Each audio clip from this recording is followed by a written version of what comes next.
In 2020, the National Curriculum Development Center rolled out the revised lower secondary curriculum, a competence-based learning approach, which placed greater emphasis on practical skills, interaction, and learner-centered education. The center says the reforms were intended to equip learners with practical skills and knowledge that responded to changing demands of society and the job market. There are new approaches on how we can integrate climate education in our delivery systems.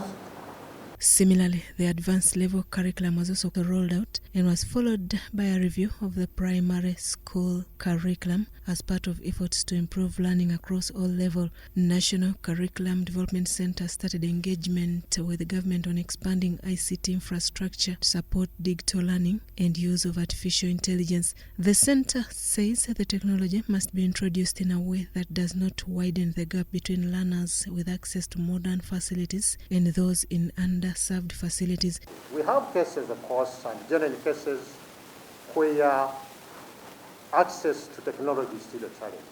So we appreciate that the challenges are there, but the government has designed deliberate programs to provide those facilities to a number of our schools.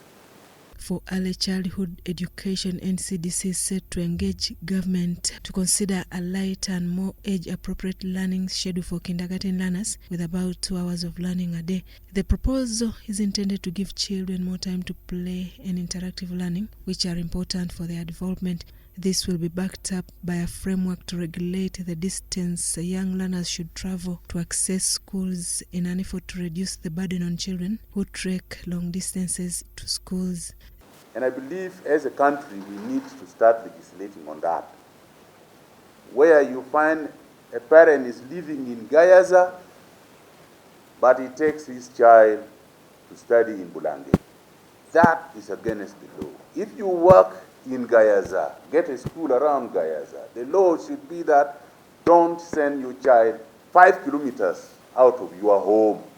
The new measures will be among the issues discussed at the second International Conference on Curriculum Development, scheduled for August 20th, 2026. NCDC will draw on the lessons, evidence, and innovations and recommendations emerging from the conference to strengthen our continuing work in curriculum development, implementation, review, and improvement. More than 700 education stakeholders are expected to attend the conference under the theme Innovative Curriculum Approaches for Sustainable Education in a Globalized World. The conference will provide a platform to assess Uganda's curriculum reforms and explore new approaches to improve education and prepare learners for the future. Susan Naung and Michael Pakabulindi reporting for EBC TV.